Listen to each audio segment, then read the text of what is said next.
नमस्कार दोस्तों, मैं आपका होस्ट और दोस्त पीसी सांचौरी यूट्यूब चैनल पर आपका हार्दिक स्वागत करता हूं, अभिनंदन करता हूं। आपके सामने रीट प्रथम लेवल, रीट सेकंड लेवल और ऐसा ही भर्ती का रिजल्ट आ चुका है। कुछ दोस्त अंदर है, कुछ दोस्त बाहर है। जो दोस्त अंदर है उनको हमारे पीसी सांचौरी यूट्यूब चैनल परिवार की तरफ से घनी घनी बधाइयां, ढेर सारी बधाइयां, ब्रह्मांड की टोकरी भर के बधाइयां और उज्जवल भविष्य की शुभकामनाएं कि आप राष्ट्र भक्त होकर के देश सेवा में लगे और अपने परिवार का पालन पोषण करते हुए देश दुनिया में अपना नाम करें और हमारे राष्ट्र का मस्तक, हमारे राष्ट्र का सिर ऊंचा करें। ऐसी आशा यूट्यूब परिवार आपसे करता है। जो दोस्त थोड़े पीछे रह गए, थोड़े आंकड़ों में पीछे रह गए, उन्हें थोड़ा संघर्ष और करना पड़ेगा। जो दोस्त संघर्ष कर रहे हैं उन्हें हम कहते हैं कि सेल्फ मोटिवेटेड रहना है। कोशिश करने वाले की कभी हार नहीं होती और जो कोशिश करता है उसकी जीत पक्की होती है। तो आप राजस्थान की भर्तियों का अंबार अपने सामने, राजस्थान अधीनस्थ बोर्ड ने, कर्मचारी चयन बोर्ड ने खूब सारी भर्तियां आपके पिटारे में डाली है, आपकी झोली में डाली है। राजस्थान सरकार बार बार कह रही है कि पटवारी की 2,998 पदों पर लगभग 3,000 पर, कॉलेज लेक्चरर की 1952 पद सर्जित हो चुके हैं और भर्ती की जो पाइपलाइन में आ चुकी है। आरएस की भर्ती पाइपलाइन में, लॉ ऑफिसर की भर्ती पाइपलाइन में, खूब सारी ऐसी भर्तियां हैं जो हमारे अंदर एक नया जोश, जुनून और उत्साह और उमंग जगाती है। आप जोश, उत्साह और उमंग के साथ में लगे रहिए, आपको एक दिन सफलता जरूर मिलेगी। कहीं फैसला नहीं होनी चाहिए, न इधर उधर कुछ रास्ता अपने को चुनना है। तो मैं काफ़ी दिनों के बाद में आपके सामने वापस राजस्थान की कला संस्कृति, राजस्थान का इतिहास, राजस्थान की ज्योग्राफी, जिन पे मेरी पकड़ है और खूब सालों से मैंने पढ़ाया है, तो मैं आपके सामने बिना रटाफिकेशन के, तोता मैना की तरह रटना नहीं है। रटने वाला रात को सोएगा तो दिन को सपा हो जाएगा, तो रटना नहीं है। आइए हम राजस्थान की हिस्ट्री, राजस्थान का इतिहास जहां से हमने छोड़ा था उससे आगे बढ़ाते हैं। हमने राजस्थान के चौहान वंश का अध्ययन करते हुए छोड़ा था और चौहान वंश के अंदर जो हमने पढ़ा वो ये पढ़ा कि शाकंभरी और अजमेर के चौहान के बारे में पढ़ा था हमने। और शाकंभरी और अजमेर के चौहान के बारे में पढ़ते हुए हम, देखो मैं आपको बताता हूं कि हम कहां तक पढ़े और कहां तक किए। आपके पास में राजस्थान की एटलस होगी, हिस्ट्री होगी, आप लिखते भी रहना है, रटना तो है ही नहीं। हमारी क्लास की आपको एक कमी महसूस जरूर होगी और वो कमी महसूस होगी कि हम मल्टीपर्पज वाले, आपको मल्टी ऑब्जेक्टिव वाले क्वेश्चन नहीं करवा सकते, क्योंकि हमारी श्वेत पट पे क्लास चलती है और एक साधारण सी क्लास है। कोई ऐसे डिजिटल क्लास के अंदर हमने कोई ऐसे डिजिटल बोर्ड नहीं लगा रखा है। आशा करता हूं कि जल्दी ही मैं आपके सामने डिजिटल बोर्ड पे हाजिर हूं और एमसीक्यू आपको करवाऊं, खूब सारे टॉपिक वाइज क्वेश्चन आपको करवाऊं और आपकी पकड़ मजबूत बनाऊं। लेकिन जो भी दोस्त देख रहे हैं, हमारी कंप्लीट ही क्लास आएगी और निःशुल्क क्लासें होगी। ए से लगा के जेड तक मैं हिस्ट्री आपके ऑनलाइन डालूंगा, तो हो जाइए तैयार। ये हम पढ़ रहे थे कि राजस्थान में चौहान वंश, चौहान वंश में हमने जो पढ़ा वो हमने पढ़ा शाकंभरी के चौहान, शाकंभरी के चौहान और अजमेर के चौहान। शाकंभरी अजमेर दोनों साथ में कहते हैं। हमने ये पढ़ा कि मोहम्मद गोरी ने, कौन था? मोहम्मद गोरी ने, मोहम्मद गोरी ने भारत पर आक्रमण किया और खूब सारे युद्ध भारतीयों से किए। उनमें से पृथ्वीराज चौहान से भी उसने खूब सारे युद्ध किए। अलग अलग साहित्य, अलग अलग साक्ष्य हमें उन युद्धों के अलग अलग संख्या बताता है। लेकिन इतिहास के अंदर 1191 का तराइन का प्रथम युद्ध और तराइन का द्वितीय युद्ध 1192 में मोहम्मद गोरी और पृथ्वीराज चौहान तर्ते के मध्य हुआ। उनका खूब सारा महत्व है।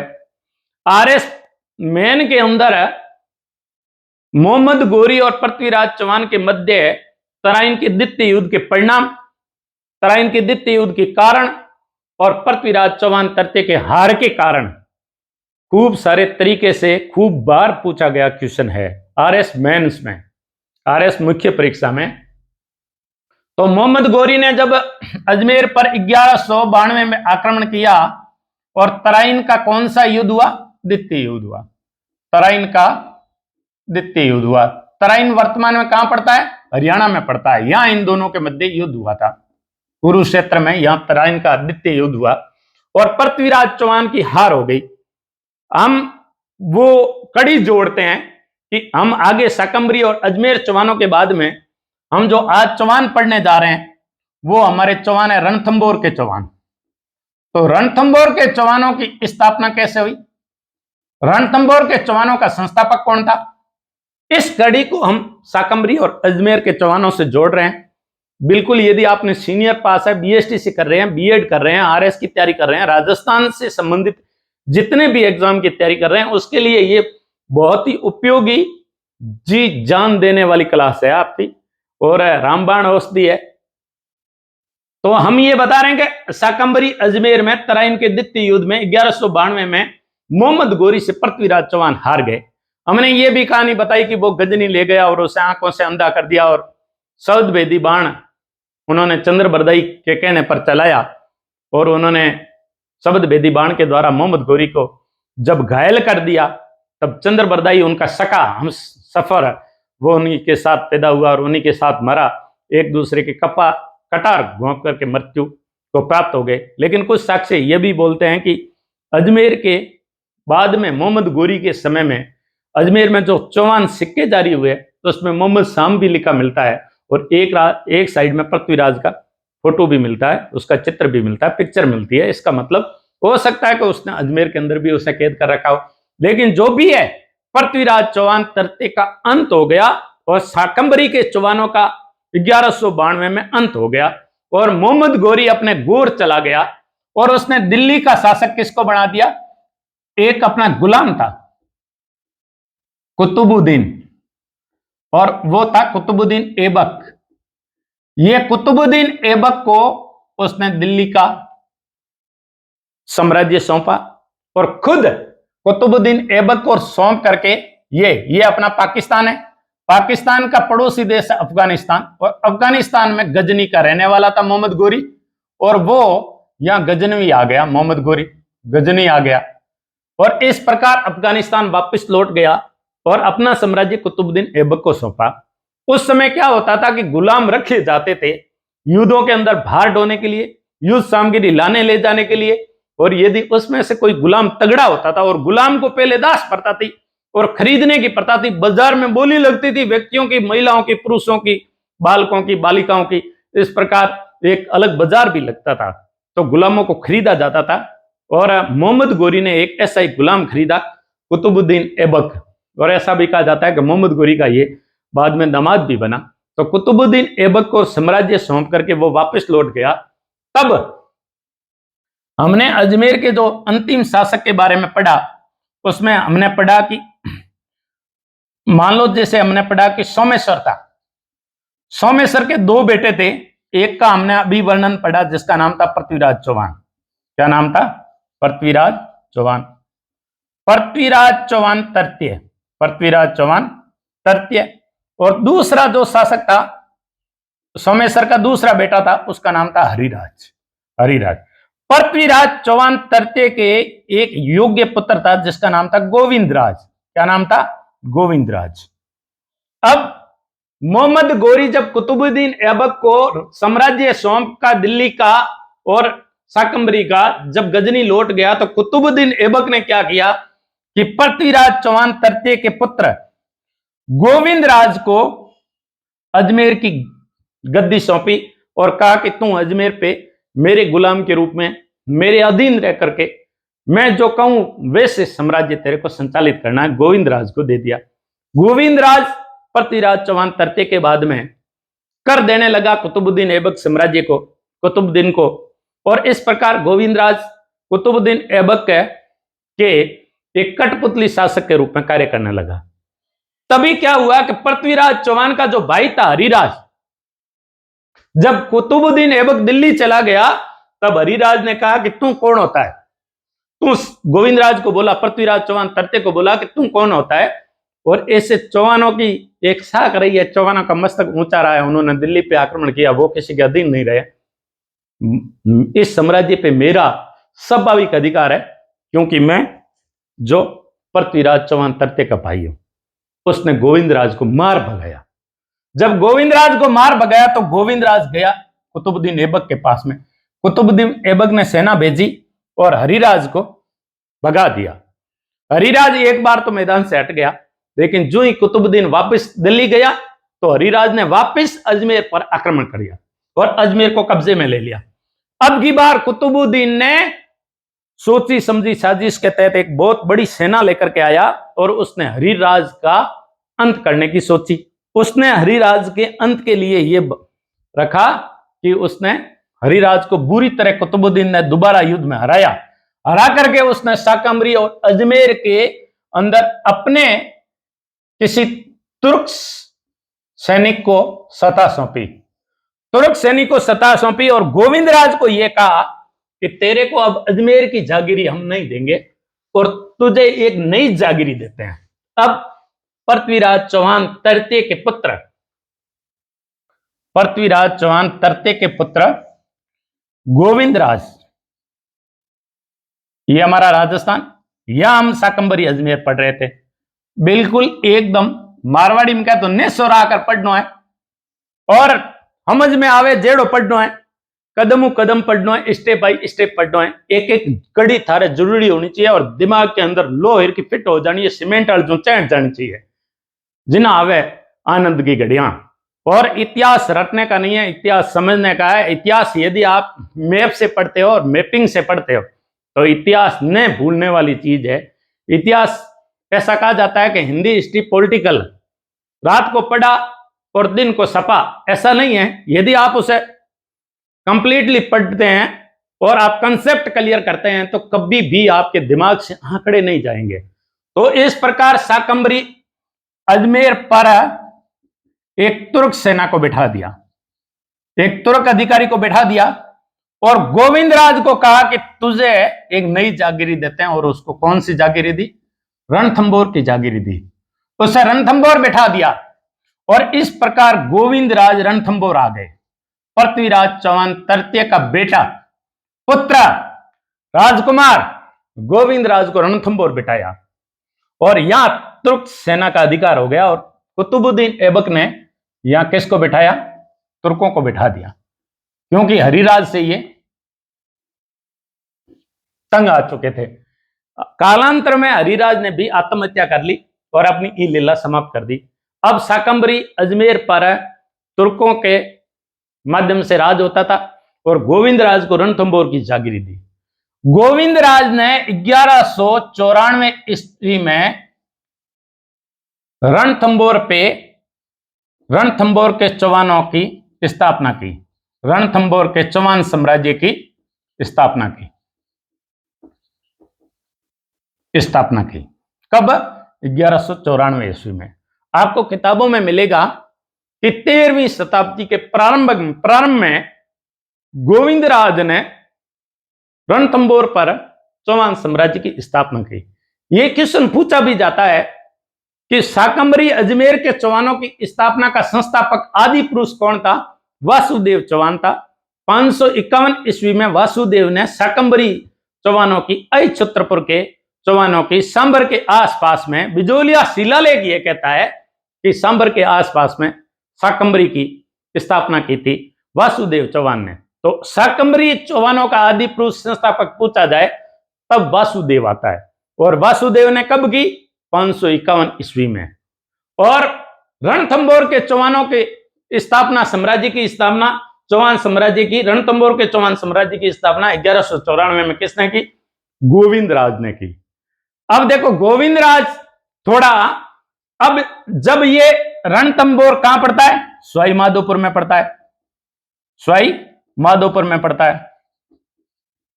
आज तो रणथंभौर खूब सारा प्रसिद्ध है क्योंकि रणथंभौर के चारों ओर वन है।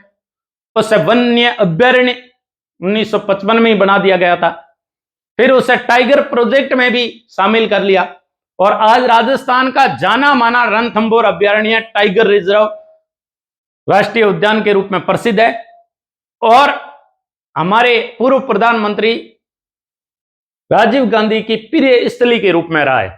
आज भी राजीव गांधी के राजकुमार और राजकुमारी प्रियंका और राहुल गांधी यहां आते रहते हैं और प्रियंका का अपने पिता के कारण ही पसंदीदा स्थलों में से एक है। वो जब भी थकती है मानसिक रूप से और जब भी उसे आराम करना है वो रणथंभौर गणेश भगवान के चरणों में आकर के बैठती है प्रियंका गांधी। तो इस प्रकार रणथंभौर सवाई माधोपुर के अंदर खूब सारे पसंदीदा स्थलों में से और खूब सारे लोगों की पसंदीदा जगहों में से एक है। उस रणथंभौर साम्राज्य की स्थापना, चौहान साम्राज्य की स्थापना गोविंदराज ने की थी, जो पृथ्वीराज चौहान तरते का पुत्र था। आगे पढ़ते हैं। अब देखो, कुतुबुद्दीन जब तक बैठा था तब तक तो गोविंदराज ने इसके पालन किया और जैसा गोविंदराज ने कहा वैसा किया।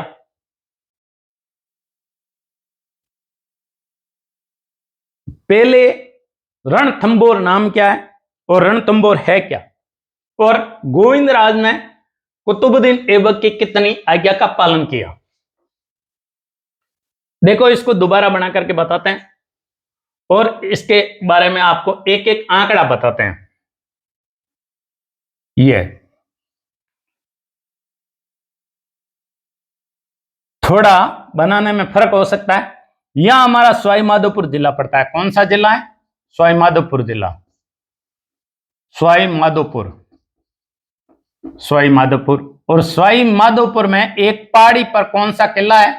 रणथंभौर का किला, रणथंभौर किला। इस रणथंभौर किले पे 1194 ईस्वी के लगभग गोविंद राज ने रणथंभौर चौहान साम्राज्य की नींव रखी रणथंभौर किले पर। रणथंभौर किला जो स्थल है इसको पहले रणतेपुर कहा जाता था। रणतेपुर यानी रण की घाटी, रण की घाटी। खूब सारे नदी नाले और खूब सारी पहाड़ियां हैं, पहाड़ियों के मध्य घाटियां हैं। और यदि कोई सेना यहां अपना आश्रय लेती थी तो उसकी जीत होती थी। जो इस रण से वाकिफ था वो कभी भी हारता नहीं था, इसलिए इस रण की घाटी कहते हैं रणतेपुर। ये दो शब्दों से मिलकर के बना, ऐसे किताबों में मिलता है। एक है रण, एक है थंब। थंब वो पहाड़ी है जिस पर किला स्थित है। किले वाली पहाड़ी का नाम थंब है और किले से नीचे वाली पहाड़ी का नाम क्या है? रण है।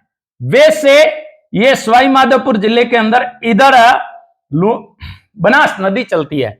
बनास नदी की खूब सारी सहायक नदी है, ढूंढ है, मोरेल है, कालीसील है, ये नदियां हैं। और नदियों के नाले सवाई माधोपुर से निकल करके बनास के अंदर एक साइड में ये बनास इससे सुरक्षा देती है और हरा भरा एरिया बनाती है, सस्य श्यामला वाला एरिया बनाती है।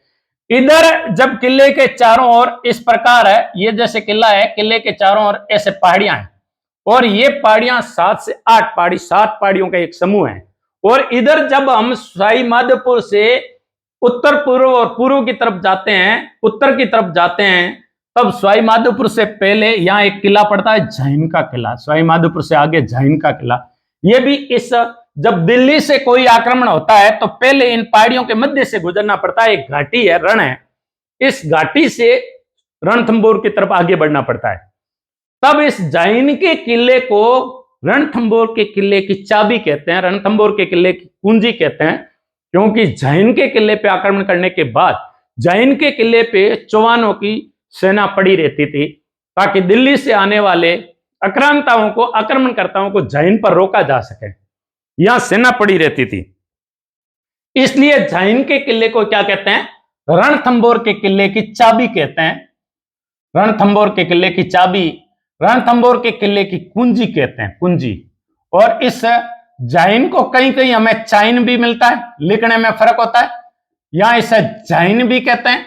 आज यहां जो नगर बसा हुआ है वो है छाण, छाण नगर है, इसलिए इस झाइन को वर्तमान में छाण कहते हैं। यदि ऐसा पूछा जाए कि रणथंभौर के किले की चाबी, रणथंभौर के किले की कुंजी किसे कहते हैं, तो रणथंभौर के किले की कुंजी झाइन कहते हैं। और झाइन पे चौहानों की सेना पड़ी रहती थी। जो भी झाइन पर आक्रमण करता था उसकी गिद्ध दृष्टि रणथंभौर की तरफ लगी रहती थी। तो इस प्रकार ये 7 पहाड़ियों से घिरा हुआ एक क्षेत्र है और अनेक घाटियों से घिरा हुआ है। रणथंभौर रण की घाटी, इन घाटियों से घिरा हुआ और बीच में किला है और पहाड़ियों से घिरा हुआ है। इसलिए कवि अबुल फजल ने कहा था इस किले को देख करके, क्योंकि किले के चारों ओर वन ही वन है, घाटियां ही घाटियां हैं, नदी नाले भी है और पहाड़ियां ही पहाड़ियां हैं। इसलिए अबुल फजल ने कहा था कि बाकी किले सब नंगे हैं, उगाड़े हैं, लेकिन ये किला बख्तरबंद है, यानी ये किला पैक है। बाकी सब किले नंगे हैं, ये किला बख्तरबंद है। ये अबुल फजल ने, जिसने अकबरनामा लिखा, आईने अकबरी लिखा, और अकबर के नवरत्नों में से एक था अबुल फजल। उस अबुल फजल ने इस किले के बारे में कहा था। कालांतर में कहा था, जब यहां मुगलों का साम्राज्य था और रणथंभौर घूमने का अवसर मिला, तब अबुल फजल इसका बहुत सुंदर ढंग से वर्णन करते कहता है कि बाकी किले सब नंगे हैं और ये किला ऐसा लगता है कि वस्त्र पहना हुआ और बख्तरबंद है, अपना एकदम पूरा पैक है। तो इस प्रकार रणथंभौर के किले की कहानी यहां से शुरू होती है। गोविंदराज तृतीय ने रणथंभौर के चौहान साम्राज्य की नींव रखी। अब कुतुबुद्दीन ऐबक ने दिल्ली को अपनी सेकंड राजधानी बनाया। उसने अपनी पहली राजधानी, यहां हमारा पड़ोसी नापाक इरादों वाला पाकिस्तान पड़ता है और पाकिस्तान के अंदर पंजाब है, उस पंजाब की राजधानी लाहौर, तत्कालीन ये भारत का अंग था। कुतुबुद्दीन ऐबक ने अपनी राजधानी लाहौर बनाई थी और सेकंड राजधानी उसने दिल्ली बना रखी थी। और दिल्ली से वो हिंदुस्तान के साम्राज्य पर अपनी आंख रखता था, अपनी निगरानी रखता था और साम्राज्य को संचालित करता था कुतुबुद्दीन ऐबक। कुतुबुद्दीन ऐबक तक गोविंदराज ने ठीक ठाक काम किया। गोविंदराज का पुत्र हुआ, उस पुत्र ने भी कुतुबुद्दीन ऐबक की गुलामी को स्वीकार किया और कुतुबुद्दीन ने जैसा कहा वैसा वो करता रहा। उनका बेटा था गोविंदराज के बाद में वल्लण देव वालन, जिसे कहा जाता है। इसको समाप्त करते हैं, पहले इसको बिखेरते हैं।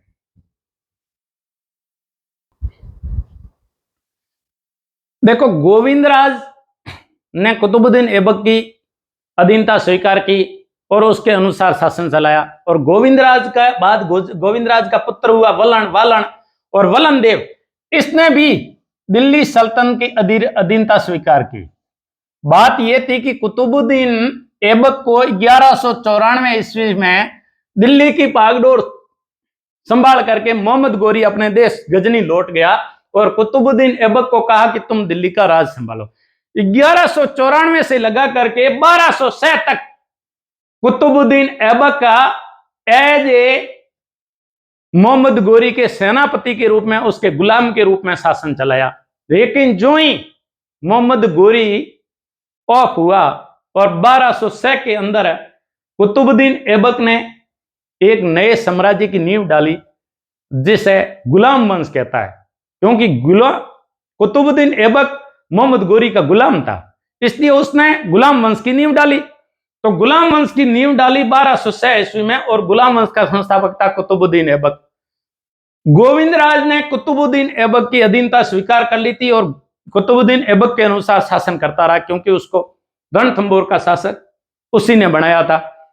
इसके बाद में गोविंदराज का पुत्र हुआ वल्लण वालन और वल्लन देव, इसने भी कुतुबुद्दीन ऐबक के अनुसार अपनी सत्ता संभाली और कुतुबुद्दीन ऐबक की अधीनता स्वीकार कर ली। अब देखो, दिल्ली पे हमने एक कंसेप्ट क्लियर करने के लिए क्या करना पड़ेगा कि दिल्ली में 1206 से लगा करके जो एक मुस्लिम साम्राज्य रहा, उस काल को सल्तनत काल कहा जाता है। और वो मुस्लिम साम्राज्य था, सल्तन का काल था, सुल्तानों का काल था, इसलिए उसे सल्तनत काल कहते हैं। और सल्तनत काल में मैंने मेरी दृष्टि से उनका प्रथम अक्षर लेकर के एक सूत्र जब मैं पढ़ता था उस समय बना लिया था, और उससे मैं कहता हूं गुकितु सेलो, गुलाम वंश, खिलजी वंश, तुगलक वंश, सैयद वंश और लोधी वंश। हम जब रणथंभौर साम्राज्य पढ़ रहे हैं, चौहानों का रणथंभौर साम्राज्य, इन चौहानों के रणथंभौर साम्राज्य से दो सल्तनत काल के साम्राज्य से पाला पड़ेगा। एक पड़ेगा गुलाम वंश से और दूसरा पड़ेगा खिलजी वंश से। तीन हमने को पढ़ना ही नहीं है। तुगलक, सैयद और लोधी वंश से कोई पाला रणथंभौर के चौहानों से नहीं पड़ेगा। तो हमें इन दो का ध्यान रखना है कि गुलाम वंश में कुतुबुद्दीन ऐबक था। कुतुबुद्दीन ऐबक के बाद में आराम शाह आया, कुतुबुद्दीन का बेटा था और बहुत ही निकम्मा था। उसके बाद में इल्तुतमिश आया। इल्तुतमिश का था भारत में अपने एक अलग इमेज वाला सुल्तान था। इल्तुतमिश के बाद में इल्तुतमिश के तीनों बेटे निकम्मे थे और अयोग्य थे। फिर इल्तुतमिश की बेटी रजिया सुल्तान 1237 से 1240 तक उसने शासन किया और वो हिंदुस्तान की पहली महिला शासिका कहलाती है, रजिया सुल्तान। तो वो भी गुलाम वंश में थी। इसके बाद में हम 1290 से 1320 में खिलजी वंश पढ़ते हैं। खिलजी वंश के दो शासकों का पाला किससे पड़ता है? वो चौहान साम्राज्य से पड़ता है। खिलजी वंश का पहला शासक जलालुद्दीन फिरोज खिलजी, जिसे शॉर्टकट जलालुद्दीन खिलजी कहा जाता है। जलालुद्दीन खिलजी का दामाद था अलाउद्दीन खिलजी और अलाउद्दीन खिलजी का रणथंभौर से पाला पड़ता है। तो दो राजा जलालुद्दीन फिरोज खिलजी और अलाउद्दीन खिलजी का पाला किससे पड़ेगा? रणथंभौर के चौहानों से पड़ेगा। और गुलाम वंश में हम इस प्रकार इनको पैरेलल पढ़ते रहेंगे कि यहां इधर गुलाम वंश था, इधर रणथंभौर का साम्राज्य था। जब इनके ये दुश्मन बनते जा रहे थे तो इनका युद्ध भी इनसे हो रहा है। तो इस प्रकार हमें एक सेट करके पढ़ना है। अब देखो, प्रहलाद और प्रहलादन आया, उसके बाद में वलन, प्रहलाद और प्रहलादन आया। इनका कोई खास साम्राज्य नहीं रहा और उन्होंने ऐसा कोई कार्य नहीं किया। जब कुतुबुद्दीन की मृत्यु हो गई, आराम शाह आ गया और आराम शाह के बाद में इल्तुतमिश ने जब साम्राज्य था तो इल्तुतमिश ने 1226 ईस्वी में रणथंभौर पर आक्रमण किया और उसने इसको जीत लिया और दुर्ग को जीत लिया। जब दुर्ग को जीत लिया उसके बाद में वीर नारायण आया। रणथंभौर के चौहानों का कोई खास गोविंदराज से लगा करके अमीर देव तक कोई खास इतने इंपॉर्टेंट राजा नहीं है, लेकिन फिर भी हम थोड़ा थोड़ा वर्णन पढ़ेंगे। वीर नारायण ने सफलतापूर्वक सल्तनत से इल्तुतमिश से सामना किया, लेकिन इल्तुतमिश ने वीर नारायण को दिल्ली बुला करके धोखे से मार दिया। नहीं तो वो रणथंभौर के दुर्ग पे कब्जा करके यहां से जो है सल्तनत काल को समाप्त कर देता। ये वीर नारायण काफी अच्छा था। उसके बाद में आया बाघ भट्ट, और जिसे बाघ भट्ट भी कहा जाता है। बाघ भट्ट और बाघ भट्ट ने 1237 ईस्वी में जब इल्तुतमिश की मृत्यु हो गई, तब इल्तुतमिश के तीनों पुत्र सल्तनत की जागीरदारी संभालने में योग्य थे। तब उसने फायदा उठा करके रणथंभौर के आसपास कब्जा कर लिया और रणथंभौर दुर्ग का घेरा डाल लिया। जब रणथंभौर दुर्ग का घेरा डाल दिया, तब उस समय रजिया सुल्तान हिंदुस्तान की शासिका बन चुकी थी। रजिया सुल्तान ने अपने सेनापति मलिक कुतुबुद्दीन हसन गोरी को अपनी सेनापति को भेजा। मलिक कुतुबुद्दीन हसन गोरी ने दिल्ली से चल करके झैन के किले को जीतते हुए रणथंभौर के किले पर आक्रमण किया और रणथंभौर के किले के ऊपर घेरा डाल करके कहते हैं कि बाघ भट्ट को वहां से भगा दिया। इस प्रकार बाघ भट्ट के बाद में जो है जैत्र सिंह आया, जय सिम्हा, ऐसा कहा जाता है कि उसका 32 साल तक शासन रहा और ये अमीर का पिता था, जैत्र सिंह जय सिम्हा। तो इस प्रकार जैत्र सिंह और जय सिम्हा आए।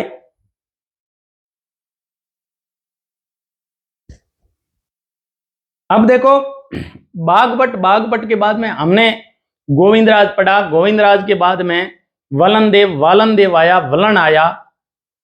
ये एक ही नाम है, वालनदेव और वलन एक ही नाम है। उसके बाद में प्रहलादन ये आए।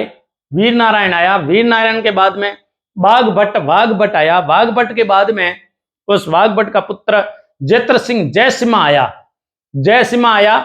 बाघ भट्ट और वीर नारायण का सामना 1237 में जब इल्तुतमिश की मृत्यु हो गई तब रजिया सुल्तान से उसका सामना जरूर हुआ, और रजिया सुल्तान के सेनापति कौन था? मलिक कुतुबुद्दीन हसन गोरी था। फिर जैतर सिंह जयसिम्हा आया। अब देखो, जैतर सिंह और जयसिम्हा बड़ा एक अनुभवी शासक था। उसने 32 सालों तक शासन किया। कितने सालों तक?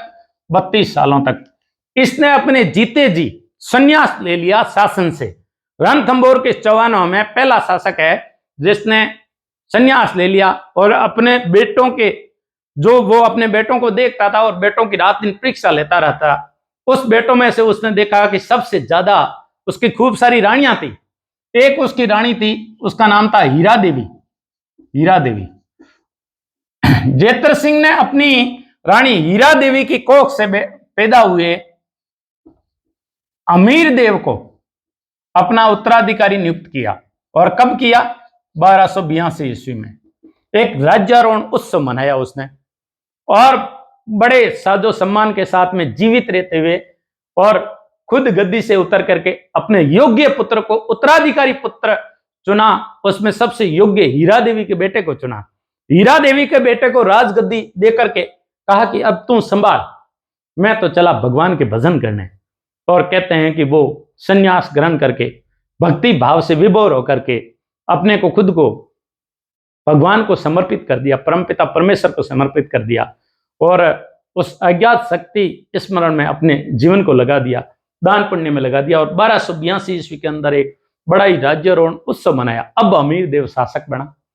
इधर गुलाम वंश समाप्त हो जाता है। गुलाम वंश जब समाप्त हो जाता है तो दिल्ली के ऊपर राज होता है, वो होता है खिलजी वंश का। 1290 ईस्वी में खिलजी आ जाते हैं और इधर अमीर बन जाता है।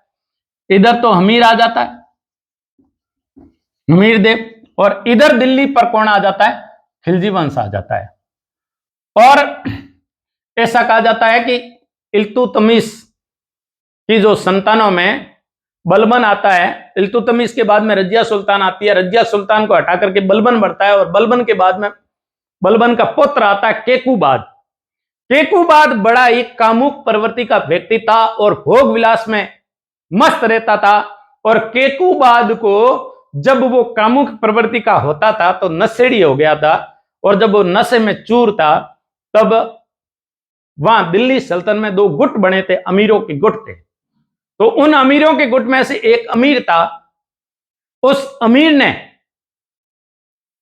केकूबाद की हत्या कर दी और खुद दिल्ली सल्तनत का शासक बन गया। उस अमीर को कहा जाता है जलालुद्दीन फिरोज खिलजी। इस प्रकार हिंदुस्तान का सुल्तान बना जलालुद्दीन फिरोज खिलजी। जलालुद्दीन फिरोज खिलजी। और जलालुद्दीन फिरोज खिलजी ने केकूबाद की 13 जून 1290 ईस्वी को हत्या कर दी और खुद राजा बन गया। इस जलालुद्दीन फिरोज खिलजी को मलिक फिरोज भी कहते हैं। जलालुद्दीन फिरोज खिलजी का अमीरों के रूप में जब नाम था तो इसे मलिक फिरोज कहते हैं। ये मलिक फिरोज एक अमीर था, अमीर गुट का नेता था, और बाद में ये जलालुद्दीन फिरोज खिलजी के नाम से हिंदुस्तान का सुल्तान बना। अब जब ये हिंदुस्तान का सुल्तान यहां बन गया तो यहां चौहान साम्राज्य था। इधर अमीर देव 1282 ईस्वी में राजा बन चुका था, और इधर ये कुछ साक्ष्यों के अनुसार मार्च बताते हैं, कुछ साक्ष्यों के अनुसार ये बताते हैं कि ये 13 जून 1290 को दिल्ली का सुल्तान बना।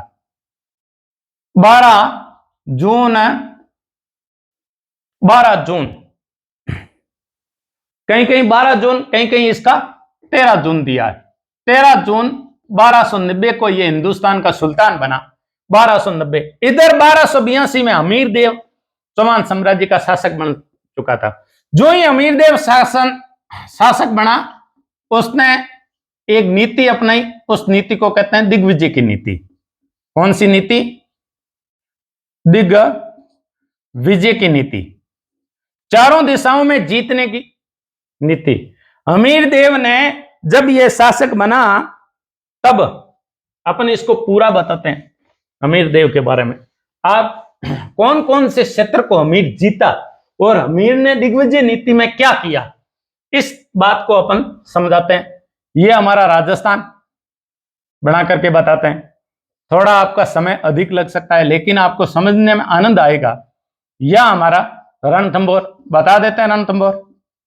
रणथंभौर अब देखो 13 जून 1290 को दिल्ली का सुल्तान बना जलालुद्दीन फिरोज खिलजी। जलालुद्दीन फिरोज खिलजी शासक बना। इधर 1282 में जैत्र सिंह जयसिम्हा का बेटा जो हीरा देवी का पुत्र था, खूब सारी रानियों के पुत्र थे, तो हीरा देवी का बेटा था अमीर राजा बना। अमीर ने क्या किया कि केकुबाद के समय जो वो कामुक प्रवृत्ति का व्यक्ति था उसने फायदा उठाया और उसने एक नीति बनाई कि चौहान को साम्राज्य को रणथंभौर तक सीमित नहीं रखना है और एक दिग्विजय की नीति बनाई। इस दिग्विजय की नीति का राजपुरोहित जो नियुक्त किया वो था राजपुरोहित विश्व स्वरूप। उस विश्व स्वरूप को उसने अपना राजपुरोहित नियुक्त किया और दिग्विजय नीति अपनाई। दिग्विजय नीति के तहत उसने चित्तौड़ को जीता। दिग्विजय नीति के तहत उसने चित्तौड़ को जीता। दिग्विजय नीति के तहत उसने आबू को जीता, आबू के प्रताप सिंह को जीता, आबू के प्रताप सिंह को जीता। दिग्विजय नीति के तहत उसने चित्तौड़ के समर सिंह को जीता, चित्तौड़ के समर सिंह को जीता। ये समर सिंह वही है जो रतन सिंह के पिता थे। रतन सिंह का मुकाबला 1303 ईस्वी में अलाउद्दीन खिलजी से होगा। हम जलालुद्दीन फिरोज खिलजी के बाद में अलाउद्दीन खिलजी पढ़ेंगे, तब अलाउद्दीन खिलजी का जो सामना समर सिंह के बेटे रतन सिंह के होगा, वो रतन सिंह का बाप है, पिता है समर सिंह। समर सिंह को हराया, आबू के प्रताप सिंह को हराया। इतना ही नहीं, उसने रणथंभौर से चल करके परमार राजा भोज को हराया, परमार राजा भोज को हराया। इतना ही नहीं, उसने यहां उस समय एक क्षेत्र पड़ता था वर्धनपुर, वर्धनपुर आज के काठियावाड़ को कहते हैं, आज के काठियावाड़ को कहते हैं। उसने दिग्विजय नीति में काठियावाड़ को भी जीता। उसने भीमरस के राजा अर्जन को भी हराया, भीमरस के राजा अर्जन को भी हराया और उसने शाकंभरी को भी जीता। अमीर ने शाकंभरी को भी जीता, अमीर ने पुष्कर को भी जीता, अमीर ने चंपा को भी जीता।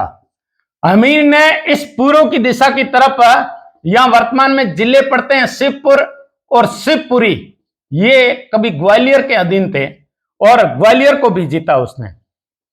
ग्वालियर है, ग्वालियर को भी जीता उसने, ग्वालियर को भी जीता शिवपुर और शिवपुरी के तहत। उसने हाड़ौती के क्षेत्र कोटा को उस समय जीता, और कोटा को उस समय जो कहा जाता था, वो कोटा को कहा जाता था बलबन। कोटा का नाम था, वो नाम था बलबन। उसने बलबन को भी जीता। इस प्रकार उसने वर्धनपुर, आज के काठियावाड़ को, गुजरात पर आक्रमण किया, गुजरात को जीता। परमार राजा भोज जो मालवा का भाग था, उसने मालवा को भी जीता, मालवा को भी जीता। चित्तौड़ को जीता, आबू के प्रताप सिंह को जीता, चित्तौड़ के समर सिंह को जीता।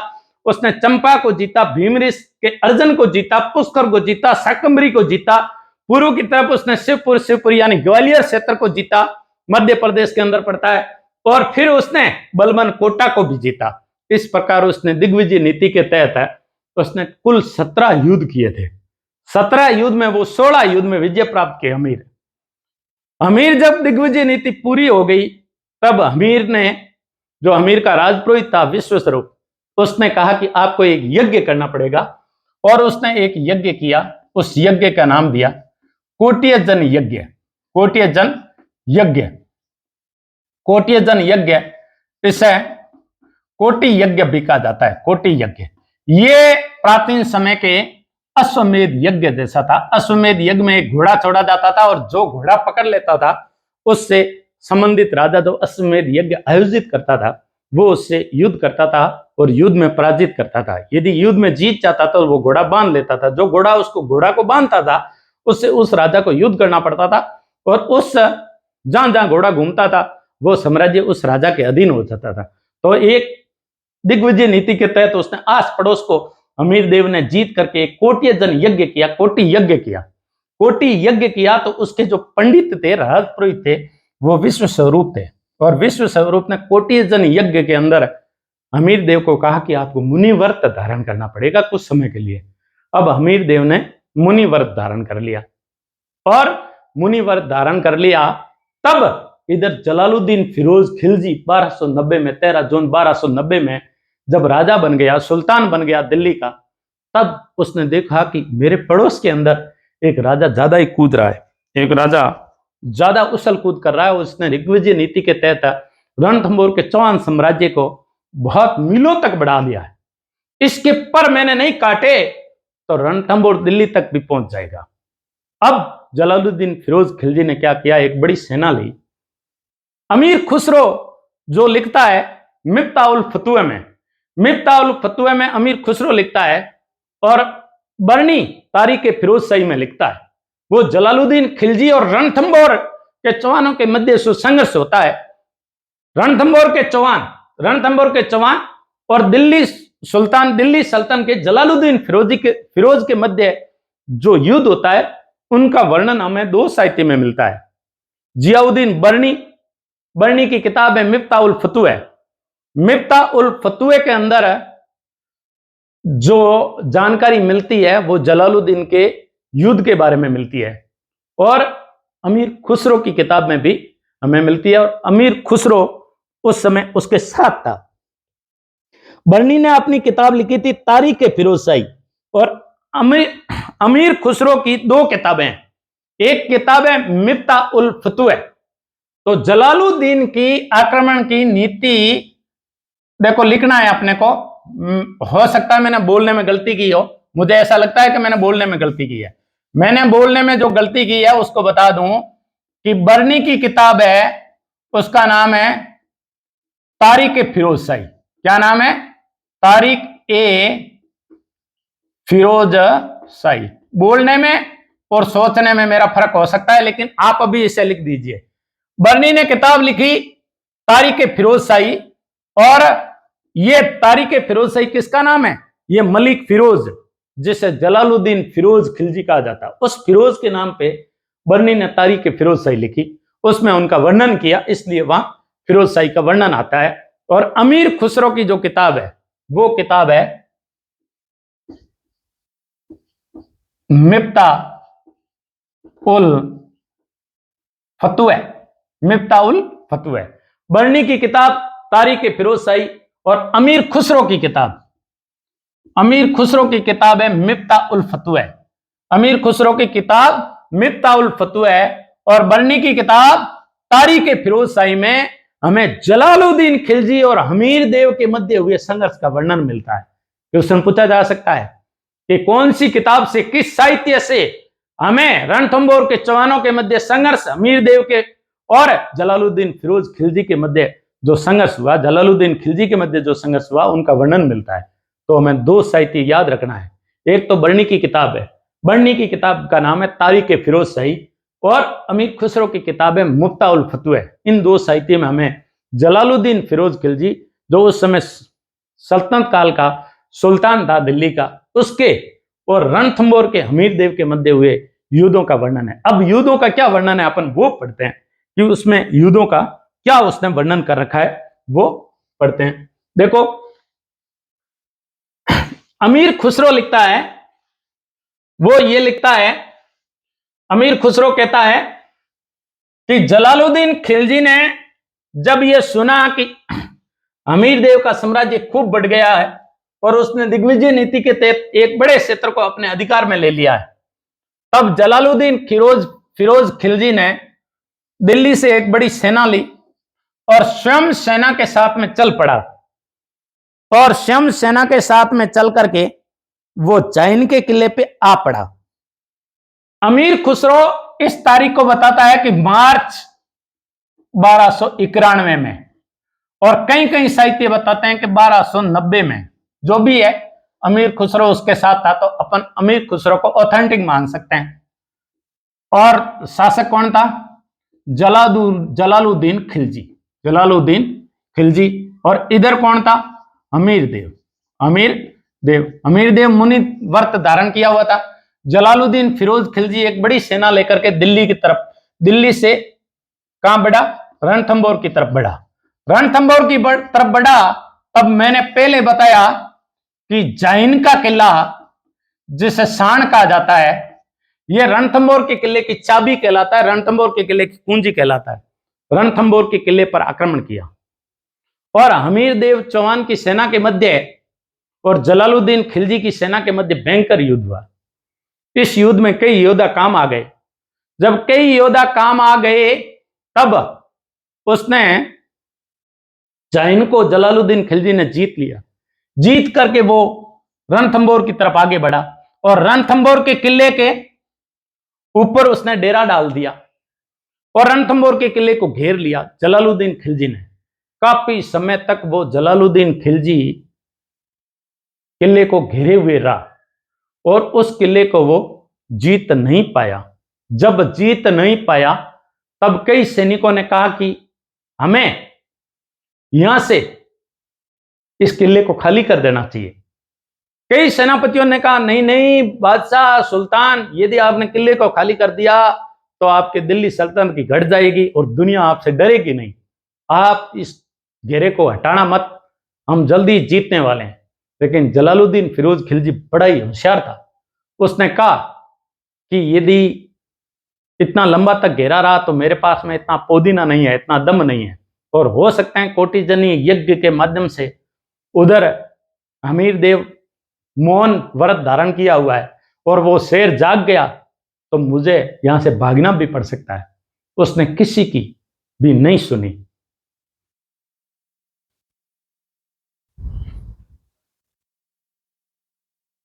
सुल्तान जब अमीर देव के चारों ओर जो घेरा डाला था उसमें उसने जब घेरा डालने से पहले खूब सारे ऐसे मजनिक बनाए।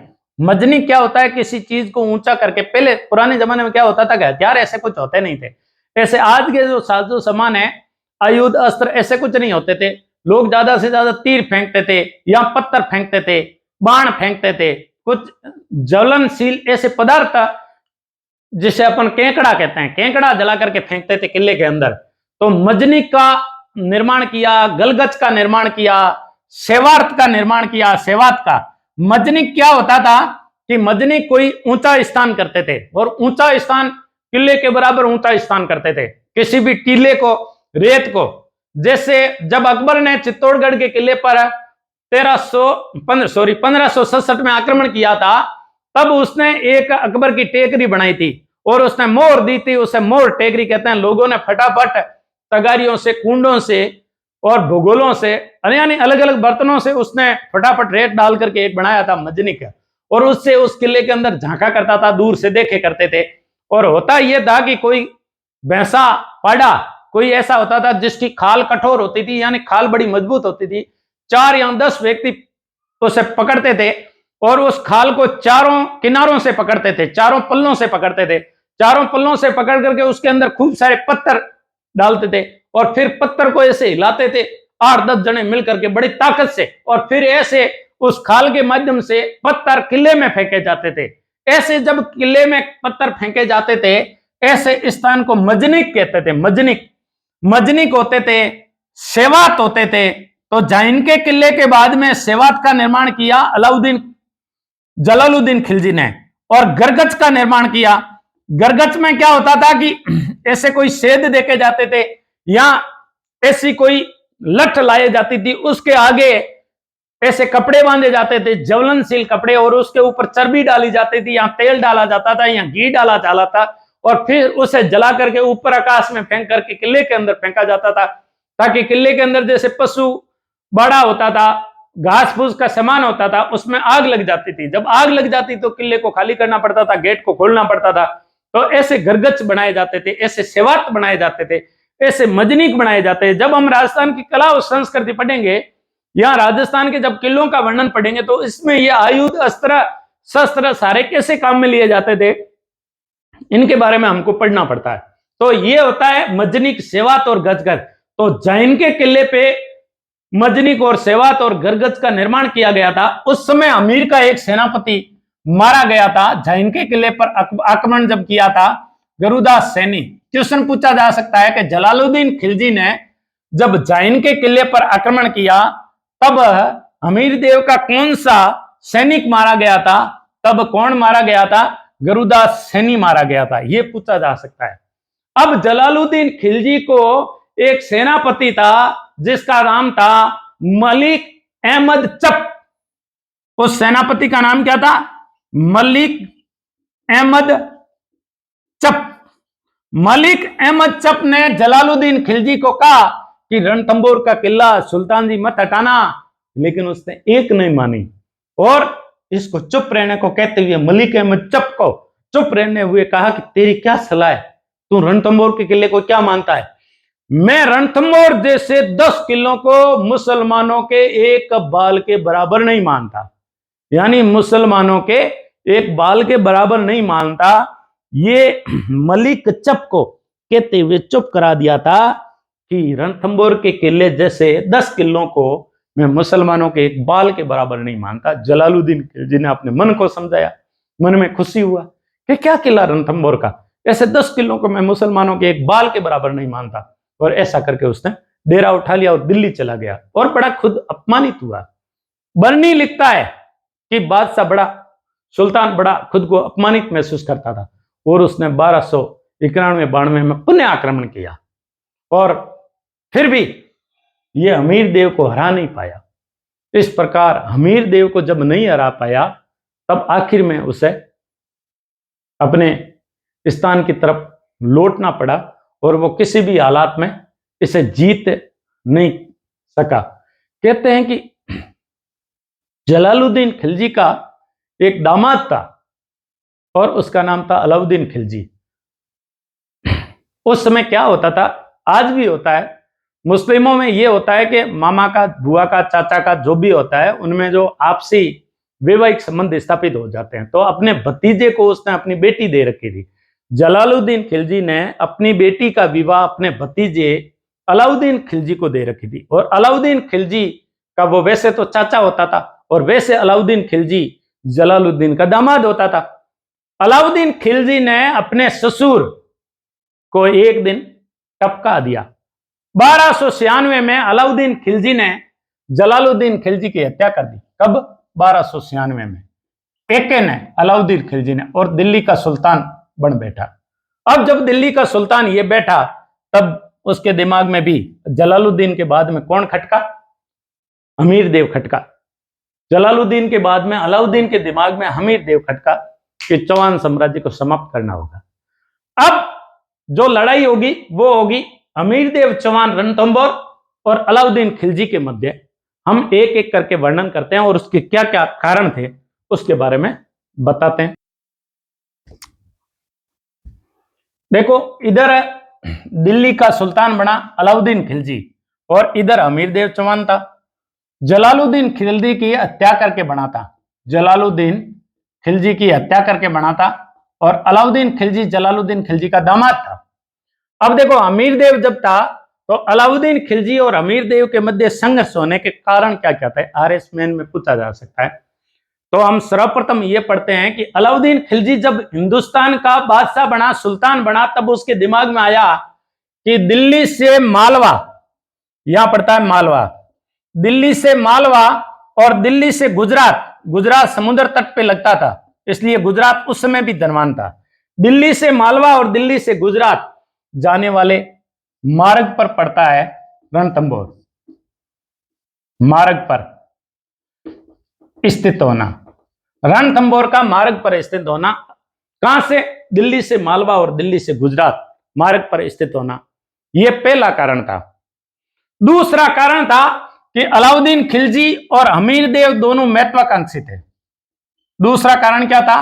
दोनों महत्वाकांक्षी थे। इधर अमीर देव अपना साम्राज्य बढ़ाना चाहता था और इधर अलाउद्दीन खिलजी भी अपना साम्राज्य बढ़ाना चाहता था। दूसरा कारण उसका महत्वाकांक्षी था। अब देखो तीसरा कारण यह है कि 1299 ईस्वी में अलाउद्दीन खिलजी ने यहां उत्तर प्रदेश में एक स्थान पड़ता है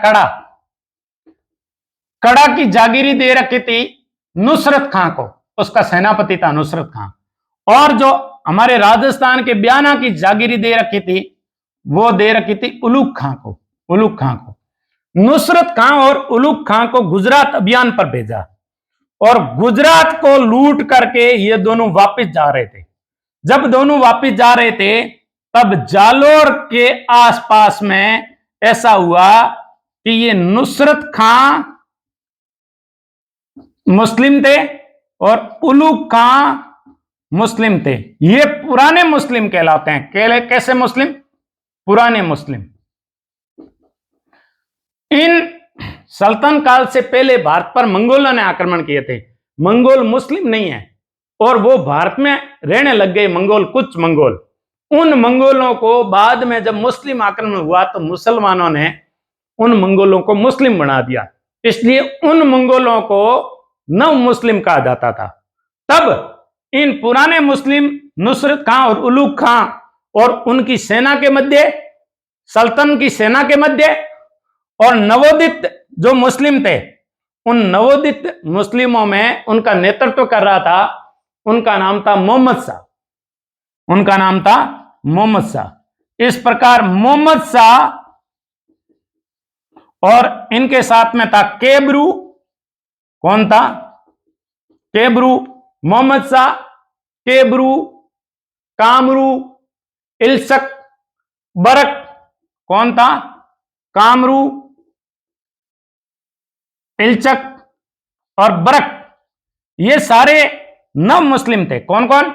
कामरू, केबरू, मोहम्मद शाह, इल्चक, बरक। ये नव मुस्लिम थे जो पहले मंगोल थे और मंगोल ने चंगेज खां वगैरह वगैरह ने जब भारत पर आक्रमण किए थे ये मंगोल यहीं रहकर रह गए। भारत की संस्कृति, भारत के रीति रिवाज, भारत एक ऐसी संस्कृति है कि यहां जो भी आया वो इस संस्कृति को अपना करके यहां अपना मान बैठा और यहीं बसने की कोशिश की, क्योंकि भारत उस समय 7 सप्त सिंध प्रदेश का हिस्सा था, 7 नदियों के मध्य पड़ता था और भारत एक नदियों का देश था। उस समय भारत, बांग्लादेश, उत्तर का भारत और जो आज का पाकिस्तान है, ये दुनिया के अंदर सर्वाधिक उपजाऊ भूमि वाला क्षेत्र था। तो जो भी यहां मंगोल आया उसने कहा कि हम तो Uzbekistan, Mongol, China, Turkmenistan, Afghanistan सूखे एरिया से आए हैं, भूख मरे हुए थे, उनके पास में कुछ नहीं था। उन्होंने यहाँ सस्य श्यामला धन धान्य वाली भूमि देखी, अन्न के भंडार लोगों के भरे हुए थे और यहाँ के लोग बड़े खुश मिजाज रहते थे। उन्होंने कहा कि यहाँ ठीक है, उस सूखे एरिया में, भूखे एरिया में हमें नहीं जाना। तो मंगोल यहाँ रह गए। तो मंगोल यहाँ जो रह गए और उन मंगोलों को जब मुस्लिम आक्रमण हुआ 712 में, मोहम्मद बिन कासिम के बाद जितने मुसलमान आए उन्होंने भारत में मुस्लिम इस्लामीकरण करने की कोशिश की। उन इस्लामीकरण की क्रिया में उन्होंने मंगोलों को भी मुस्लिम बना दिया। उन मंगोलों में मोहम्मद शाह, केबरू, कामरू, इल्चक और बरक, इन मंगोलों को उन्होंने नव मुस्लिम बनाया। और इधर नुसरत खां, उलूग खां, ये मुस्लिम थे। इनके मध्य गुजरात से लूटे हुए माल को लेकर के झगड़ा हो गया और आपस में लड़ पड़े।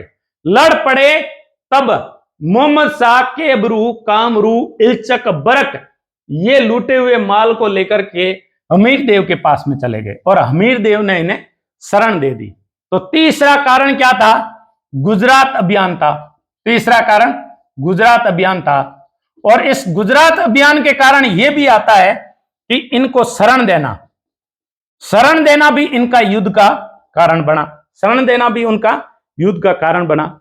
लेकिन कहीं कहीं जो बात हमें पढ़ने को मिलती है, जैसे अलग अलग साहित्य में अलग अलग बात हमें मिलती है। डॉक्टर गोपीनाथ शर्मा है, अमीर हट है, इन साहित्य को जब हम पढ़ते हैं तो इनका एक कारण और भी हमें पढ़ने को मिलता है। और इसमें एक कारण यह मिलता है कि हमीर महाकाव्य ये कहता है। कौन सा काव्य? हमीर महाकाव्य। हमीर महाकाव्य कहता है कि न तो गुजरात का लूटा हुआ माल था न पुराने मुस्लिम और नव मुस्लिमों के अंदर लूटे हुए माल को लेकर के कोई झगड़ा था। अमीर महाकाव्य कहता है कि मोहम्मद शाह जो था ना, मोहम्मद शाह अलाउद्दीन खिलजी का सेनापति था। अलाउद्दीन खिलजी की एक मराठा बेगम थी जिसका नाम था चिमाता। उस चिमाता के मध्य और मोहम्मद शाह के मध्य प्रेम संबंध स्थापित हो गए थे और उन्होंने एक कांड रचा। और उन्होंने कांड ये रचा कि वो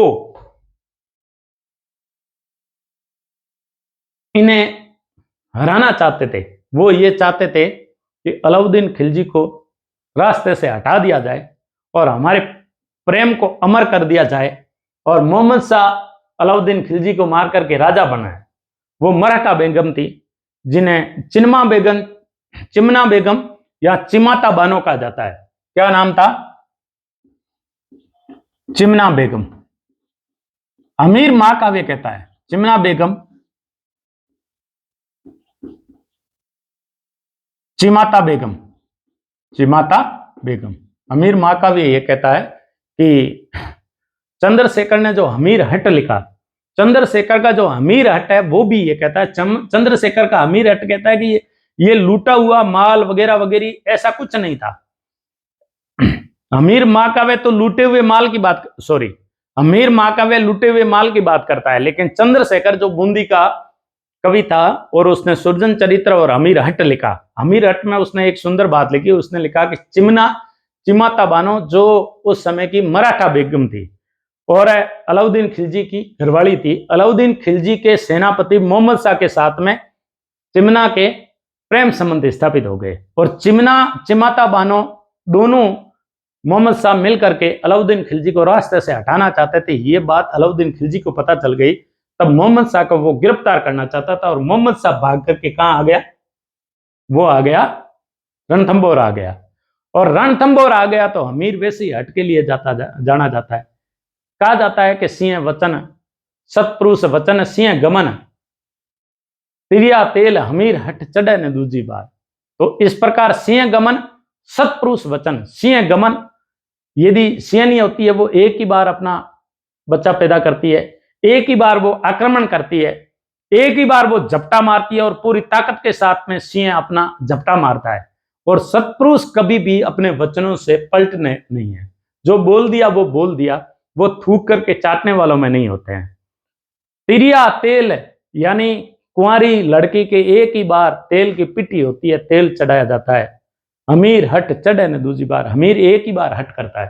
तो इस प्रकार जब मोहम्मद शाह चिमाता बानो चिमना बेगम के प्रेम में पड़ गया और मोहम्मद शाह भाग करके अलाउद्दीन खिलजी से बच करके हमीर की शरण में आया तो हमीर ने उसे देने से मना कर दिया।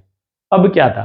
अब उसके आसमान पे कहते हैं कि हमीर ने एक बड़ी सेना उलूग खां और नुसरत खां के नेतृत्व में रणथंभौर के किले पे आक्रमण करने के लिए भेजी। किसके किले पर? रणथंभौर के किले पर आक्रमण करने के लिए भेजी। देखो हम इसका वर्णन करते हैं, एक एक करके वर्णन करते हैं, आपको बड़ा आनंद आएगा और बना करके वर्णन करते हैं।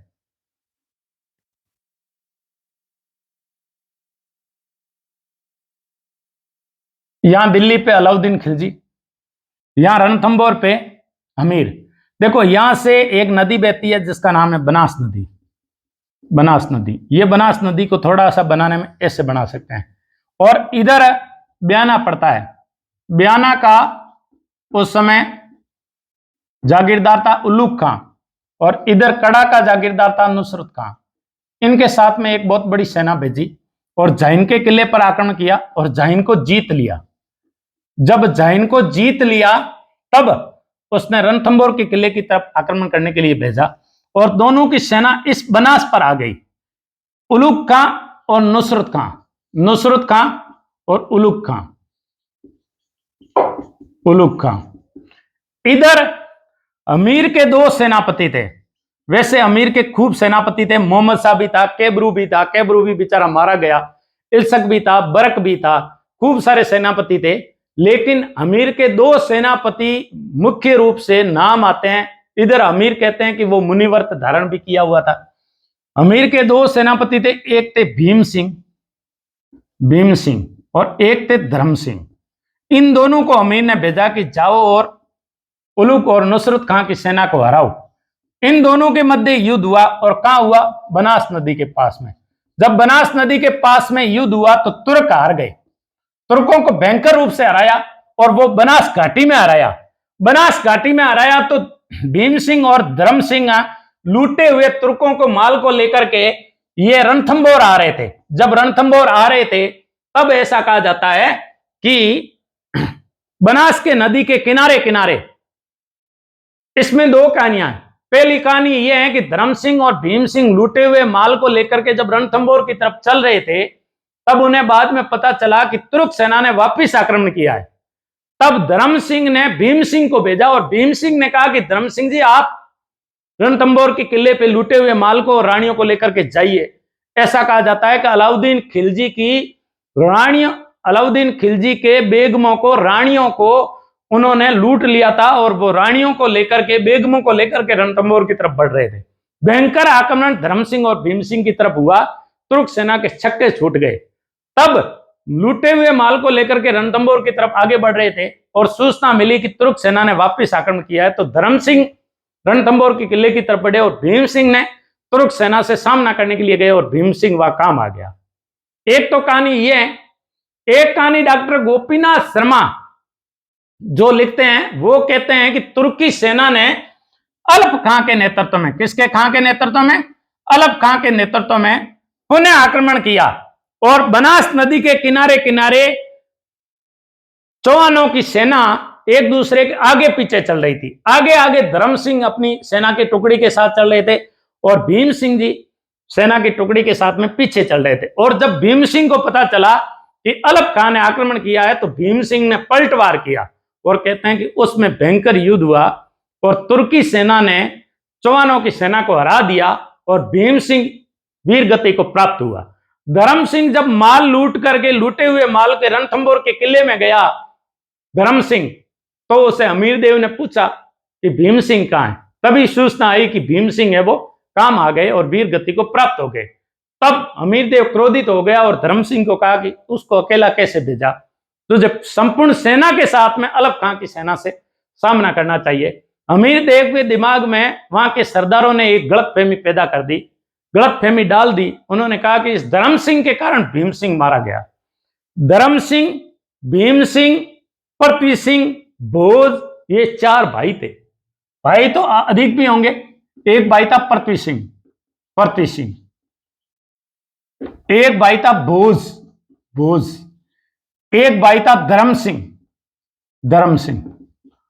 और एक भाई था भीम सिंह। अब भीम सिंह तो उस युद्ध में मारा गया। जब भीम सिंह उस युद्ध में मारा गया तो हमीरदेव धर्म सिंह से दुश्मनी लगना, और उसने धर्म सिंह को अंधा करवा दिया। अब देखो, कहते हैं ना, विनाशकाली विपरीत बुद्धि। इधर तो तुर्क हावी हो रहे थे, और इधर धर्म सिंह को हमीरदेव ने अंधा करवा दिया। भीम सिंह वीर गति को प्राप्त हुआ, तो हमीरदेव को क्रोध आया, और सरदारों ने उसके दिमाग में गलत बात फीड कर दी। तब हमीरदेव ने धर्म सिंह को अंधा करवा दिया। धर्म सिंह को अंधा करवा के उसे जो पदवी दे रखी थी दंड नायक की और प्रधान की, उस पदवी से हटा करके धर्म सिंह के भाई भोज को क्या बना दिया? प्रमुख बना दिया, सेना का प्रमुख बना दिया। और जब भोज को प्रमुख बना दिया तो भोज इतना काबिल व्यक्ति नहीं था, और इधर तुर्की सेना बार बार आक्रमण कर रही थी। जब बार बार आक्रमण कर रही थी और जीतने की किसी भी आशा नहीं थी, तब धर्म सिंह ने अमीरदेव को कहा कि मुझे बनाइए, मैं सब कुछ आपका धन इकट्ठा कर सकता हूं, आपकी सेना तैयार कर सकता हूं, जबकि आंखों से अंधा था।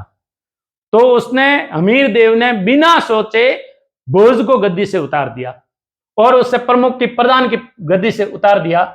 तो भोज क्रोधित होकर के, ऋण होकर के, नाराज होकर के कहां चला गया? पृथ्वी सिंह के पास में। और पृथ्वी सिंह पहले से सेवा कहां दे रहा था? वो दे रहा था अलाउद्दीन खिलजी के पास में। अब अमीरदेव के दो भाई पृथ्वी सिंह और भोज अलाउद्दीन खिलजी के साथ में जाकर के अलाउद्दीन खिलजी को उकसाने लगे कि मुट्ठी भर राजा है वो मुनिवर्त है, उसमें ऐसी कोई ताकत नहीं है। उकसाते उकसाते उन्होंने रणथंभौर के किले पे आक्रमण करवा ही दिया। इधर अलाउद्दीन खिलजी ने भोज को एक जागीरी भी दी उसको खुश करने के लिए, और उसको जगरा की जागीरी दी। भोज को अलाउद्दीन खिलजी ने भोज को जगरा की जागीर दी। पूछा जा सकता है भोज को कौन सी जागीरी दी? जगरा की जागीरी, जगरा की जागीरी दी। अब भोज और पृथ्वी सिंह दोनों मिलकर के अलाउद्दीन खिलजी के साथ में अपने अमीर देव अपने भाई को हराने की योजना बनाने लगे। अब देखो चौहानों में फूट थी। कहते हैं कि अलाउद्दीन खिलजी ने जब बनास के युद्ध में जब तुर्क सेना हार गई तो उलुग खां रणथंभौर के किले की तरफ नहीं बढ़ा, वो हार करके कहां गया? दिल्ली गया। और दिल्ली से उसने नुसरत खां और उलुग खां की वापस एक बड़ी सेना लेकर के रणथंभौर के किले पे आए, और रणथंभौर के किले के चारों ओर उसने घेरा डाल दिया। कहते हैं कि उसमें भी उनको मार पड़ी, और हिंदुवाटी घाटी में एक भयंकर युद्ध हुआ। हिंदुवाटी घाटी क्या है? वो इसके पश्चिम की तरफ है। रणथंभौर के किले के चारों तरफ से पश्चिम की तरफ एक हिंदुवाटी घाटी पड़ती है। हिंदुवाटी घाटी के अंदर इनका आमना सामना हुआ, और उसमें भी उनको मात पड़ी। कहते हैं कि अलाउद्दीन खिलजी एक बड़ी सेना लेकर के आया और खुद आकर के रणथंभौर के किले का घेरा डाला। इधर धर्म सिंह ने जनता से धन मांगना शुरू किया और जबरदस्ती वसूल करना शुरू किया। धर्म सिंह ये चाहता था कि मुझे जो अंधा करवाया अमीर देखो मैं सबक सिखा करके रहूंगा। धर्म सिंह ने रतिपाल और रणमल दो भाई थे, रतिपाल को दंड नायक के पद पर नियुक्त किया, और रतिपाल अपनी मनमर्जी करने लगा। और रतिपाल के दंड नायक पर रहते हुए जो उसके उदंड भरे कार्य थे उससे अमीर देव कुख्यात हो गया, और अमीर देव की ख्याति हटती गई, और वो एक विख्यात राजा था, एक पॉपुलर राजा था। लेकिन धीरे धीरे जनता के अंदर उसका विश्वास अमीर देव का घटने लगा, और इस प्रकार रतिपाल और रणमल से धर्म सिंह ने मिलकर के उसके साम्राज्य को खोखला करने की कोशिश की। धन एकता के नाम पे उसने जबरदस्ती जनता से की, और उधर पृथ्वी सिंह और भोज अलाउद्दीन खिलजी को उकसा रहे थे। एक बड़ी सेना के साथ में ऐसा कहा जाता है कि एक बड़ी सेना लेकर के जो है अलाउद्दीन खिलजी रणथंभौर के किले पर आक्रमण के लिए आया। उलुग खां और नुसरत खां के नेतृत्व में जब अलाउद्दीन खिलजी की सेना हिंदुवात घाटी में पहुंची, तब उनके जो साथ में रतिपाल, रणमल और मंगोल मोहम्मद साहब भी थे, और हिंदुवात घाटी में भयंकर युद्ध हुआ। तुर्की सेना को इतना भयंकर हराया कि तुर्की सेना दिल्ली की तरफ अपनी बेगमों को छोड़ करके भाग गई। तब अलाउद्दीन खिलजी ने ऐसा सोचा कि देश काल और परिस्थिति को समझना चाहिए। अलाउद्दीन खिलजी खुद सेना के साथ में आया और रणथंभौर के किले को घेर लिया। जब उसने रणथंभौर के किले को घेर लिया तो पश्चिम की तरफ से कई घाटियां थी, उसने घाटियों को भरने का काम भी किया। घाटियों को भरने का काम किया। इधर वर्षा ऋतु आ गई। किले के अंदर से मजनिक से, गरगद से, सेवात से आग्नेयास्त्र फेंके जाने लगे, केकड़े फेंके जाने लगे, और ज्वलनशील पदार्थ फेंके जाने लगे, और साथ में ही कई पत्थर फेंके जाने लगे। और जब ऐसे पत्थर में नुसरत खां की मृत्यु भी हो गई, जब नुसरत खां की मृत्यु हो गई तो इस बात को अलाउद्दीन खिलजी समझता था, और जब सेना भाग गई उसकी भगदड़ से, अब देखो कई बार चौहानों ने हराया लेकिन तुर्की सेना का पीछा नहीं किया। कहते हैं कि अलाउद्दीन खिलजी जो बड़ी सेना लेके आया और उसे लगा कि उधर दिल्ली के आसपास के क्षेत्रों में, बिहार के क्षेत्रों में अलाउद्दीन खिलजी के राज्य विद्रोह होने लगे, तो उन्हें इधर बरसात ऋतु भी आ गई, तो उसके दिमाग में एक बात आई कि कैसे भी हेन केन प्रकार हमें अमीर देव को जीतना है। उसने अमीर देव को जीतने के लिए साम दाम दंड भेद किए, और उसने अमीर देव को एक संधि पत्र भेजा। उसने कहा कि मैं आपसे संधि करना चाहता हूं। अमीर देव दिल का भोला था, मुनिवर धारण किया हुआ था, कोटिजन उसने यज्ञ किए ही था, और उसने रतिपाल और रणमल को भेजा। रतिपाल दंड नायक था ही। रतिपाल और रणमल ने को ये लालच दिया गया अलाउद्दीन खिलजी की तरफ से कि तुम्हें रणथंभौर का किला दे दिया जाएगा और वहां का शासक बना दिया जाएगा मेरे जीतने के बाद, और आप मेरे से हाथ मिला दो। इधर यह भी कहा जाता है कि एक सर्जन शाह नाम का एक ऐसा व्यक्ति था जिनके साथ में मिलकर के किले के अंदर हड्डियां मिला दी गई और गोरक्त तालाबों में मिला दिया गया, आटे में हड्डियां मिला दी गई। तब चौहानों ने सोचा कि किले के गेट खोलने ही पड़ेंगे। इधर जब लंबा घेरा रहा तो अमीर खुसरो लिखता है कि किले के अंदर अन्न की कमी हो गई, राशन सामग्री की कमी हो गई, और अमीर खुसरो लिखता है कि एक एक अनाज के दाने के लिए सोने के दो दो दानों के बदले अनाज का एक दाना नहीं मिल रहा था, इतनी महंगाई हो गई। तब कहते हैं कि राजपूतों को अपने गेट खोलने पड़े और युद्ध करना पड़ा। अब आमने सामने युद्ध हुआ। रणमल और रतिपाल ने भी, कहते हैं कि रतिपाल ने कुछ ऐसे भेद बता दिए, कुछ ऐसे दरवाजे उसने खुले छोड़ दिए, जिसके कारण सीढ़ियों से जो तुर्क सेना है वो अंदर आ गई और आमने सामने का युद्ध हुआ। आमने सामने के युद्ध के अंदर जो तुर्क सेना पे चौहान भारी पड़ते जा रहे थे। जब आमने सामने युद्ध में इस प्रकार आमने सामने का युद्ध हुआ और उस युद्ध के अंदर जब चौहानों ने देखा कि हमारी हार हो जाएगी, उससे पहले नैनचंद्र सूरी लिखता है कि जो इंदुवाटी का युद्ध हुआ, इंदुवाटी घाटी का युद्ध हुआ, उसमें तुर्क सेना जब हार गई थी और वो अपने स्त्रियों को छोड़ करके भाग गई थी, तब अमीर देव ने उनको पकड़ करके गांव गांव में मट्ठा बिकवाया था। मट्ठा सास को कहते हैं। तो चौहानों का खौफ तो जरूर था, लेकिन जब हड्डियां मिला दी गई, रक्त मिला दिया गया सर्जन शाह के धोखे से, सर्जन शाह वहां का एक सेना अधिकारी था और वो रक्षक था दुर्ग का, उस सर्जन शाह ने आटे में हड्डियां मिला दी और रक्त मिला दिया। और इसके अलावा जब रतिपाल और रणमल ने धोखा दे दिया उस रणथंभौर के किले के लालच में और अलाउद्दीन खिलजी से हाथ मिला दिया, तब चौहानों के पास में कोई चारा नहीं बचा। तब कहते हैं कि जोर की रचना रची गई और रंग देवी के नेतृत्व में जोर की रचना रची गई और उसकी बेटी थी अमीर की पद्मला। पद्मला ने कुंड में कूद करके जान दे दी। और ऐसा भी कहा जाता है कि अमीर की पीड़ा पद्मला समझती थी और पद्मला ने एक तालाब के अंदर कूद करके जान दे दी। तब जोर आयोजित हुआ। तो यह राजस्थान का प्रथम जल जोर कहलाता है। कहीं कहीं ऐसा आरपीएससी पूछ सकती है कि राजस्थान का प्रथम जोर कौन सा था, तो राजस्थान का प्रथम जोर रणथंभौर का जोर था। 11 जुलाई 1301 को 11 जुलाई 1301 को रणथंभौर के किले पे तुर्कों का अधिकार हो गया। रंग देवी के नेतृत्व में जोर हुआ। रंग देवी अमीर देव की पत्नी थी और पद्मला उसकी बेटी थी। उसने तालाब के अंदर कूद करके जान दी थी। यह राजस्थान का प्रथम जोर कहलाता है। यह राजस्थान का प्रथम जल जोर भी कहलाता है। आरपीएससी के अनुसार राजस्थान का प्रथम जोर कहलाता है। राजस्थान का प्रथम जोर उससे पहले भी लिखित साक्ष्य में खूब हुए हैं, लेकिन जब आरपीएससी मानती है तो उस बात को अपने को मान लेना चाहिए। इसे राजस्थान के कुछ इतिहासकार राजस्थान के प्रथम जल जोर भी कहते हैं, क्योंकि पद्मला ने जल कुंड में कूद करके, जवान बेटी थी उसकी याद में पद्मला तालाब भी बनाया गया। रंग देवी ने अपने नेतृत्व में जोर किया। अब जब अमीर देव भी काम आ गए, अमीर देव ने अपने पिता की याद में, जैतर सिंह की याद में एक 32 खंभों की छतरी बनाई।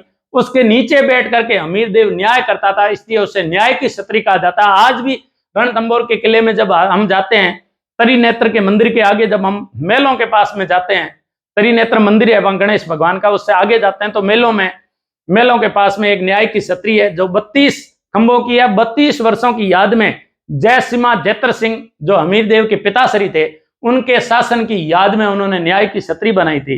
तो इस प्रकार ये राजस्थान का प्रथम जल जोर कहलाता है। राजस्थान का प्रथम साका भी कहलाता है, जो 11 जुलाई 1301 को आयोजित हुआ था। अब जब अलाउद्दीन खिलजी जीत गया और किले पर फतेह हासिल करती, केबरू मारा गया, मोहम्मद शाह घायल हो गया, रणमल रतिपाल ने धोखा किया और उनको पकड़ करके जब अलाउद्दीन खिलजी के सामने लाया गया, तो अलाउद्दीन खिलजी ने कहा जो अपने राजा का नहीं हो सकता वो मेरा नहीं हो सकता।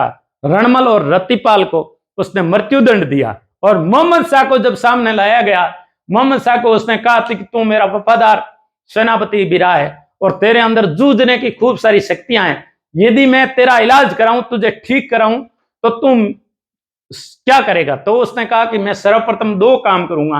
पहला काम तो यह करूंगा कि मैं ठीक होते ही तुझे मारूंगा। दूसरा काम यह करूंगा कि रणथंभौर के किले पे किसी चौहान के वंशज को बिठाऊंगा। तब कहते हैं कि अलाउद्दीन खिलजी बड़ा क्रोधित हुआ और अलाउद्दीन खिलजी ने हाथी के पांव के नीचे उसका सिर कुचलवा करके मोहम्मद शाह को मार डाला। लेकिन वो उसके दर्द नीचे से और उसकी वफादारी से बड़ा खुश हुआ। कहते हैं कि उसने उसका अंतिम संस्कार भी किया। बाकी दुश्मन का अंतिम संस्कार नहीं किया जाता था, उसको यत्र तत्र फेंक दिया जाता था और रणमल और रतिपाल को उसने मौत के घाट उतार दिए।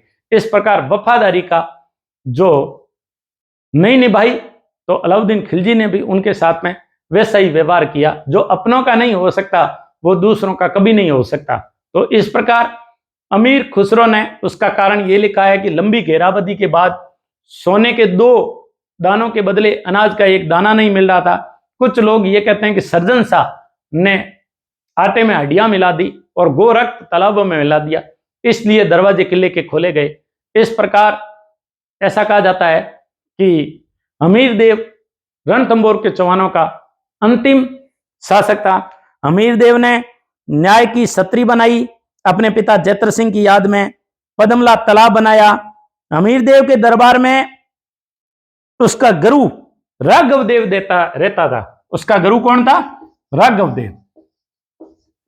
उसके गुरु का नाम पूछा जाए तो हमीर देव का गुरु था राघव देव। और यदि कोटिजन यज्ञ का राजपुरोहित कौन था तो वो विश्व स्वरूप था। 2 क्वेश्चन पूछे जा सकते हैं। अमीर का कवि था राघव देव और अमीर का कोटिजन यज्ञ का राजपुरोहित जो था वो राजपुरोहित विश्व स्वरूप था। और अमीर के दरबार के अंदर खूब सारे कवि रहते थे, उनमें एक बीजादित्य नाम के कवि भी रहता था। बीजादित्य नाम का कवि भी रहता था। इस प्रकार सिंह गमन सतपुरुष बचन तिरिया तेल हमीर हट चढ़े न दूजी बार। अपने शरणागत की रक्षा के लिए आज भी अपना नाम अमर करके गया वो रणथंभौर का चौहान साम्राज्य का शासक हमीर देव चौहान था। तो खूब सारे क्वेश्चन हमारे रणथंभौर के चौहानों से आते हैं। हिंदुवाटी घाटी कहाँ है? रणथंभौर के किले के पास स्थित है, पूछा जाता है। बनास नदी के किनारे के अंदर जो उनको हराया था झाइन का किला कहाँ है? झाइन के किले को रणथंभौर के किले का प्रवेश द्वार कैसे कहते हैं? झाइन के किले को कहते हैं। झाइन के किले पर जलालुद्दीन ने जब आक्रमण किया और उसके बाद में उसने किस किले के बारे में जलालुद्दीन के मुख से ऐसा कहा गया था कि मैं मुसलमानों के एक बाल के बराबर ऐसे 10 किलों को नहीं मानता, तो वो रणथंभौर का किला था। रणथंभौर के ऊपर हमीर देव के सेनापतियों के नाम भी पूछे जाते हैं। धर्म सिंह, भीम सिंह और उसका भाई वीरम भी एक सेनापति था। रणमल उनका सेनापति था और रतिपाल उसका सेनापति था। उधर उलूक खां, नुसरत खां उसके सेनापति थे। हमीर देव के साथ में मोहम्मद शाह भी लड़े थे और रणथंभौर के किले पे आक्रमण के कारण भी पूछे जाते हैं। आगे हम चौहान साम्राज्य का एक दूसरा भाग पढ़ेंगे।